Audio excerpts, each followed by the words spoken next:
বাংলাদেশে যে কয়টা মন্ত্রণালয় আছে প্রত্যেকটা মন্ত্রণালয়ে কিন্তু ড্রাইভার নিয়োগের সার্কুলার হয়। তো এখানে যদি আপনি একটু ভালো করে প্রিপারেশন নিতে পারেন তাহলে লিখিত পরীক্ষাতে আপনি অনায়াসে পাশ করতে পারবেন। সরকারি যে মন্ত্রণালয়গুলো আছে প্রত্যেকটা মন্ত্রণালয়ের এই ড্রাইভার নিয়োগের জন্য আপনারা একটা ভালো মানের সাজেশন চাইছিলেন দীর্ঘদিন যাবত, কিন্তু আমি সময়ের অভাবে আপনাদের জন্য তৈরি করতে পারিনি। এখন নতুন একটা সাজেশন তৈরি করেছি, এটা হলো ড্রাইভার নিয়োগের টার্গেট সাজেশন। এই সাজেশনটা এত সুন্দর করে তৈরি করছি আপনাদের জন্য, মানে একটা সাজেশন পড়লে বাংলাদেশের যে কয়টা মন্ত্রণালয় আছে প্রত্যেকটা মন্ত্রণালয়ের আপনাদের প্রস্তুতি হয়ে যাবে, আলাদা করে আর পড়তে হবে না। এখানে এই সাজেশনটাতে বিগত ড্রাইভার যে নিয়োগগুলো হয়েছে ওই প্রশ্নগুলো দেওয়া আছে, এখানে সমাধানও দেওয়া আছে। হ্যাঁ, আর যদি এটা পড়েন আপনারা এ টু জেড যদি একটু কষ্ট করে পড়ে নিতে পারেন, একেবারে শর্ট সাজেশন যদি পড়তে পারেন তাহলে 80 থেকে 95% আপনারা এখান থেকে হুবহু কমন পাবেন। এখানে কি কি থাকবে, ড্রাইভার নিয়োগের যে টেকনিক্যাল পার্ট, সবচেয়ে বড় পার্ট যেটা, এটা এখানে থাকবে। টেকনিক্যাল পার্ট থেকে একেবারেই গুরুত্বপূর্ণ যে প্রশ্নগুলো না পড়লেই নয় ওগুলো এখানে দেওয়া আছে। এরপরে বাংলা আছে, ইংরেজি আছে, গণিত আছে, সাধারণ জ্ঞান, এই 4টা বিষয়ের প্রত্যেকটা বিষয় থেকে বাছাই করে করে শুধুমাত্র গুরুত্বপূর্ণ প্রশ্নগুলো আমি এখানে দিছি। এটা হলো ড্রাইভার নিয়োগ পরীক্ষার জন্য একবারে যাতে পাশ করতে পারেন এজন্য টার্গেট সাজেশনটা একটু দেখাই দিই আপনাদেরকে। এই আজকে শুধু এই টার্গেট সাজেশনটা দেখাবো না, টার্গেট সাজেশন থেকে একটা প্রশ্নের সমাধানও আপনাদেরকে দেখাবো। সেটা হলো কৃষি মন্ত্রণালয়ের কৃষি সম্প্রসারণ অধিদপ্তরে ড্রাইভার নিয়োগ হয়েছিল 5/7/2024 তারিখে। ওই প্রশ্নের সমাধানটাও এই ভিডিও ক্লাসে আপনাদেরকে দেখাবো। তো তার ফাঁকে বলে রাখি, যাদের এই ড্রাইভার নিয়োগের টার্গেট সাজেশনটা দরকার তারা আমার সাথে এই যে হোয়াটসঅ্যাপ নাম্বারটা আছে এটাতে যোগাযোগ করবেন। আপনারা এটা কুরিয়ারও নিতে পারবেন অথবা হোয়াটসঅ্যাপেও নিতে পারবেন। চলুন আমরা এখানে যে কৃষি সম্প্রসারণ অধিদপ্তরের যেই প্রশ্নটা আছে এটা সমাধানটা দেখি। কোন স্থানে অবশ্যই হর্ন বাজাতে হবে? অন্ধ বাঁকে অবশ্যই হর্ন বাজাতে হবে। যেখানে অন্ধকার আছে, মানে যেই মোড়গুলাতে অন্ধকার থাকে ওগুলাতে অবশ্যই হর্ন বাজাতে হবে। এই প্রশ্নটা কিন্তু অনেকগুলা পরীক্ষাতে আসছে। গোল চক্কর চালকের কোন দিকে থাকে? গোল চক্কর মানে চৌরাস্তাটা যেখানে গোল চক্কর থাকে ওইখানে এটা চালকের ডান দিকে থাকে। লাল বৃত্তের মধ্যে যদি 40 কিলোমিটার লেখা থাকে তাহলে এটা দ্বারা কি বোঝায়? গাড়ির গতিসীমা সর্বোচ্চ 40 কিলোমিটার হবে, এর বেশি না। রাস্তায় আলোক সংকেত কোন ক্রমে আসে? আলোক সংকেত বলতে ওই যে রাস্তায় যে ট্রাফিকের যে লাইটগুলা থাকে ওই লাইটগুলা কোন ক্রমে আসে? ক্রমটা হলো প্রথমে লাল, তারপরে হলুদ, এরপরে হলো সবুজ, সবুজের পরে আবার হলুদ, এরপরে আবার লাল। এটা মনে রাখবেন, এই প্রশ্নটা কিন্তু বেশি আসে। রাস্তা বরাবর হলুদ রঙের ডাবল লাইন আঁকা থাকলে কি বোঝায়? রাস্তা বরাবর হলুদ রঙের ডাবল লাইন, এটা হলো ওভারটেক বা লেন পরিবর্তন করা ঝুঁকিপূর্ণ। একটি রাস্তায় উভয়মুখী যান চলাচল থাকলে সেটি আলাদা করতেও হলুদ লাইন দেওয়া হয়। এরপরে প্রশ্ন হলো সংকীর্ণ রাস্তা মানে যেটা চিপা রাস্তা বলা হয়, সংকীর্ণ রাস্তা অতিক্রম করার জন্য সামনের দিক হতে আগত গাড়ি থেকে অগ্রাধিকার পাওয়ার জন্য আপনি কি করবেন? সংকীর্ণ রাস্তা অতিক্রম করার জন্য সামনের দিক থেকে যে গাড়িটা আসবে ওই গাড়িটা থেকে আপনি যদি অগ্রাধিকার বলতে এখানে বোঝানো হয়েছে যে আপনি আগে যেতে চান। হ্যাঁ, আগে যাওয়ার জন্য কি করতে হবে? আপনি হেডলাইট ও হর্ন দ্বারা সিগন্যাল দিতে হবে। হেডলাইট বলতে এই যে হেড ডিপার আমরা যেটা দেই আর কি, ওই হেড ডিপারটা দিতে হবে। তাহলে বিপরীত থেকে যে গাড়িটা আসবে ওই গাড়িটা আপনাকে বুঝবে যে আপনি আগে যেতে চাইতেছেন। ওকে, আর হর্ন দ্বারাও কিন্তু এটা করা যায়। গাড়ির চাকা সাধারণত কখন স্কিডিং হয়? স্কিডিং কখন হয়? গাড়ির চাকা সাধারণত ব্রেক করলে স্কিডিং হয়। স্কিডিং বলতে এখানে কি বোঝায়? স্কিডিংটা হলো গাড়ির চাকা যে পিছলায় যায়, যখন হঠাৎ করে মানুষ হার্ড ব্রেক করে তখন চাকাটা, পিছনের চাকাটা বা সামনের চাকাটা একটু স্লিপ করে, এটাকে স্কিডিং বলা হয়। মনে করুন আপনি পাকা ও ভালো রাস্তায় 50 কিলোমিটার গতিতে গাড়ি চালাচ্ছেন, আপনার নিরাপদ দূরত্ব কত মিটার হবে? সবাই ভিডিও ক্লাসটা শেষ পর্যন্ত দেখবেন। এখানে আমি একেবারে আমার সাজেশনে কিভাবে সাজানো হয়েছে এটা পুরোটা আপনাদেরকে দেখাই দেবো। আগে প্রশ্ন সলিউশনটা করে নেই। মনে করুন আপনি পাকা ও ভালো রাস্তায় 50 কিলোমিটার গতিতে গাড়ি চালাচ্ছেন, আপনার নিরাপদ দূরত্ব 25 মিটার হবে। 50 কিলোমিটার গাড়ি চালাইলে দূরত্ব হবে কত? 25 কিলোমিটার। মানে আপনার সামনে যেই গাড়িটা থাকবে ওই গাড়িটা থেকে আপনি কম করে হলেও 25 মিটার দূরত্ব বজায় রেখে গাড়ি চালাইবেন, তাহলে দুর্ঘটনা ঘটার সম্ভাবনা কম। লাল বৃত্তের মধ্যে হর্ন আঁকা থাকলে কি বোঝায়? হর্ন। লাল বৃত্তের মধ্যে যদি হর্ন থাকে তাহলে বোঝাবে এখানে হর্ন বাজানো নিষেধ। ওকে। পার্শ্ব রাস্তা থেকে প্রধান রাস্তায় প্রবেশ করার সময় কি কি সতর্কতা অবলম্বন করা প্রয়োজন? মানে পাশের রাস্তা থেকে যদি আপনি মেইন রোডে ওঠেন তাহলে সেক্ষেত্রে কি কি সতর্ক থাকতে হবে আপনাকে। এই ভুলগুলা কিন্তু অনেক চালকরা করেন, যার কারণে অ্যাক্সিডেন্ট হয় বেশি। পার্শ্ব রাস্তা বা ছোট রাস্তা থেকে প্রধান রাস্তা মানে মেইন রোডে প্রবেশ করার আগে গাড়ির গতি কমাইতে হবে। প্রথম কাজ কি? গাড়ির গতি কমাইতে হবে। এরপরে প্রয়োজনে থামতেও হবে আপনাকে। তারপরে প্রধান রাস্তার গাড়িকে নির্বিঘ্নে আগে যেতে দেওয়া ব্যবস্থা করতে হবে। হ্যাঁ, মেইন রোডে যে গাড়িটা চলতেছে ওই গাড়িটাকে আগে যাওয়ার ব্যবস্থা করতে হবে। মানে আপনি একটা মেইন রোডে একটা গাড়ি যাচ্ছে, এর মধ্যে আপনি পাশের একটা রাস্তা থেকে হুট করে উঠে পড়লেন, তাহলে কিন্তু দুর্ঘটনা মাস্ট। প্রধান সড়কে গাড়ির গতিবিধি পর্যবেক্ষণ করে সুযোগ মতো সতর্কতার সাথে প্রধান রাস্তায় প্রবেশ করতে হবে। একেবারে আমি সহজ ভাষায় আপনাদের জন্য সাজেশনটা তৈরি করছি। এরপরে দেখেন এখানে এক কথায় প্রকাশ ছিল, বেশি কথা বলে যে বাচাল। অনেকে আমাকে বলেন আমি বাচাল, আসলে আমি বাচাল না, আপনাদেরকে বোঝানোর স্বার্থে আমি অনেক কিছু বলি। একটু ধৈর্য নিয়ে যদি পড়েন, আমার সাজেশনগুলো ফলো করেন, আপনারা নিশ্চিত সাকসেস হবেন। জলে চরে যে জলচর, আমিষের অভাব নিরামিষ।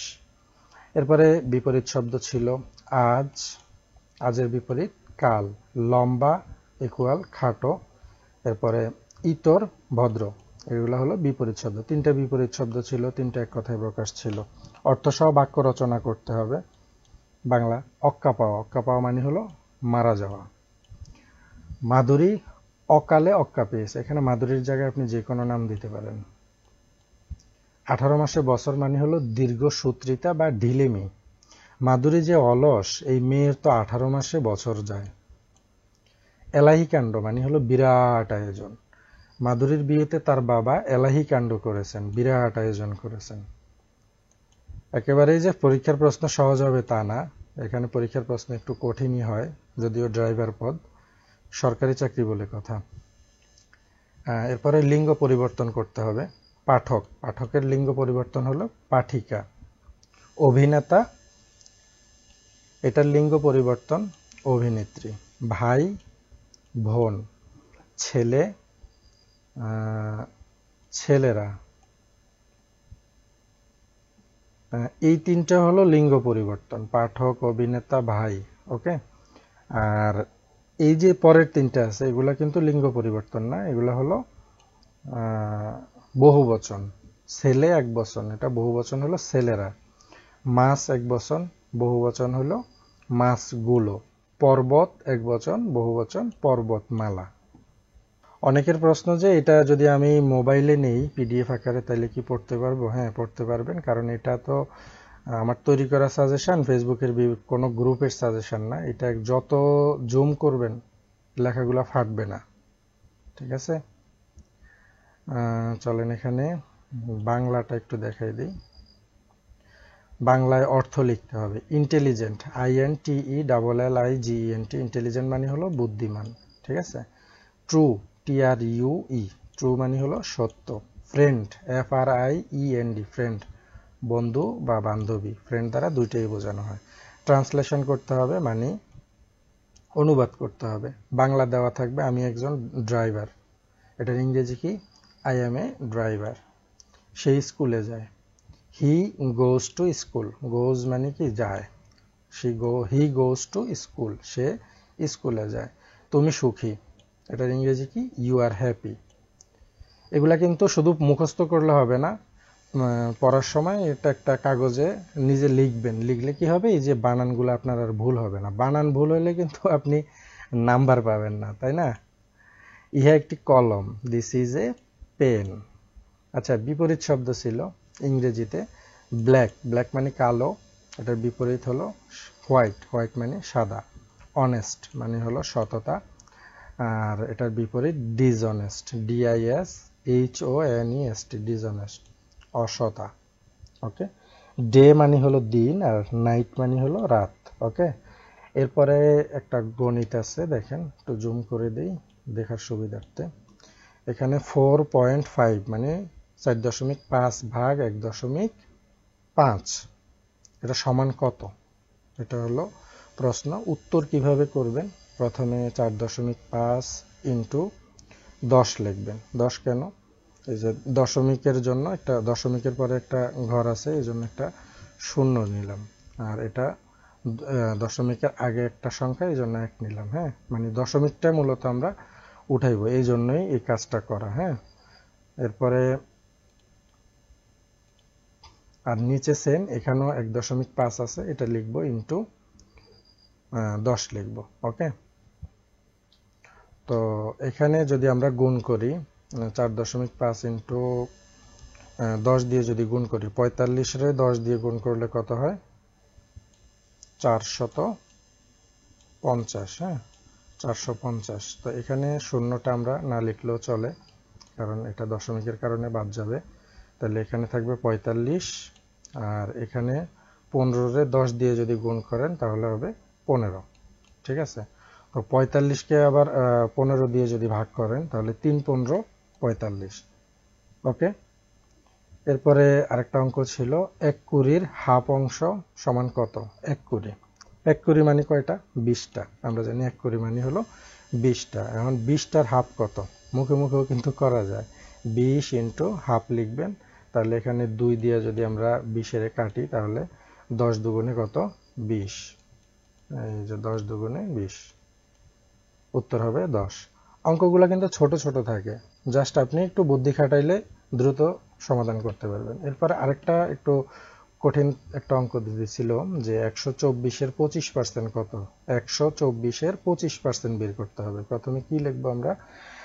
124, এটা ভুল আছে, 123 লিখছি, এটা 124 হবে। হ্যাঁ, 124 ইন্টু 25/100, এই পার্সেন্ট মানে কি? 100। তো নিচে আমরা 100 দিয়ে দিলাম।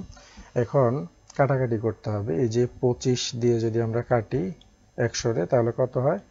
4×25 100। আবার 4 দিয়ে যদি 124-কে আমরা ভাগ করি তাহলে 4×31 124, তাহলে উত্তর হবে কত?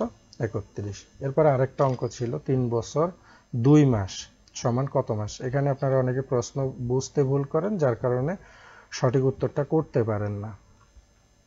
3 বছর 2 মাস সমান কত মাস? প্রথমে 3 বছর কত মাস এটা বের করবো। আমরা জানি 12 মাসে 1 বছর। কয় মাসে? 12 মাসে।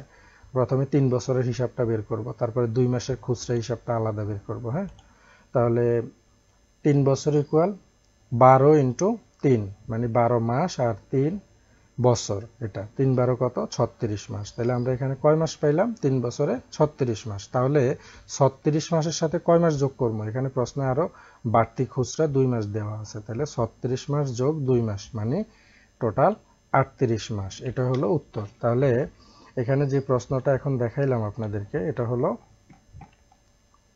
কৃষি সম্প্রসারণ অধিদপ্তরের ড্রাইভার নিয়োগের প্রশ্নের সমাধানটা আপনাদেরকে দেখাইলাম। এরপরে জেলা ও দায়রা জজ চুয়াডাঙ্গার আছে, এভাবে করে অনেকগুলা প্রশ্নের সমাধান দেওয়া আছে এখানে। তো এটা আপনারা এই যে নাম্বারটা আছে, এই নাম্বারে সরাসরি হোয়াটসঅ্যাপে আমাকে নক করবেন যে স্যার আমার ড্রাইভার নিয়োগের সাজেশনটা লাগবে। তো আপনাকে এটা কুরিয়ারে যারা নিতে চান তাদেরকে কুরিয়ারে হোম ডেলিভারি পাঠিয়ে দেওয়া হবে, আর যারা হোয়াটসঅ্যাপে নিতে চান তাদেরকে হোয়াটসঅ্যাপে পাঠিয়ে দেওয়া হবে। তো এখানে কি কি আছে দেখেন। প্রথমে সমাধানগুলো থাকবে চাকরি পরীক্ষার, এরপরে গুরুত্বপূর্ণ টেকনিক্যাল প্রশ্নগুলো থাকবে। ড্রাইভার নিয়োগের মূল পার্টটা হলো টেকনিক্যাল পার্ট। হ্যাঁ, গুরুত্বপূর্ণ যে টেকনিক্যাল প্রশ্নগুলো আছে এগুলা থাকবে। এরপরে থাকবে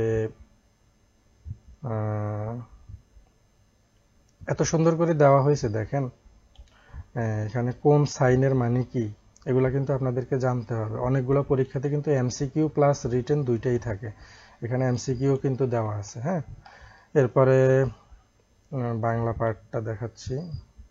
হ্যাঁ, এরপরে আছে ইংরেজি পার্ট। ইংরেজি থেকে কোন কোন প্রশ্নগুলো আসতে পারে, কোন কোন সেক্টর থেকে, সবগুলো এখানে দেওয়া আছে, ইংরেজির গুরুত্বপূর্ণ প্রশ্ন। এরপরে আছে বাংলার গুরুত্বপূর্ণ প্রশ্নগুলো দেওয়া আছে। এত সুন্দর করে সময় নিয়ে সাজাইছি যাতে আপনারা দীর্ঘদিন একটা সাজেশন চাইছিলেন ভালো মানের, ওই সাজেশনটা যাতে আপনাদের মনোপুত হয়, এই জন্যই সময় নিয়ে সাজেশনটা তৈরি করছি। এরপরে গণিত থেকে কোন কোন প্রশ্নগুলো আসতে পারে, গুরুত্বপূর্ণ গণিতের ইয়েগুলো দেওয়া আছে, সাধারণ জ্ঞানের পার্টগুলোও দেওয়া আছে, এই যে গুরুত্বপূর্ণ সাধারণ জ্ঞানের প্রশ্ন। ওকে, কার কার লাগবে ড্রাইভার নিয়োগের এই সাজেশনটা, তারা আমার সাথে টার্গেট সাজেশনটা নেওয়ার জন্য এই নাম্বারে হোয়াটসঅ্যাপে যোগাযোগ করবেন। আপনাদেরকে চাহিদা মতো পাঠিয়ে দেওয়া হবে। পিডিএফ লাগলে পিডিএফ দেব, আর কুরিয়ারে লাগলে কুরিয়ারে পাঠিয়ে দেব। ওকে, আল্লাহ হাফেজ, সবাই ভালো থাকবেন। সবার ড্রাইভার নিয়োগের একটা সরকারি চাকরি হোক এই দোয়া করি।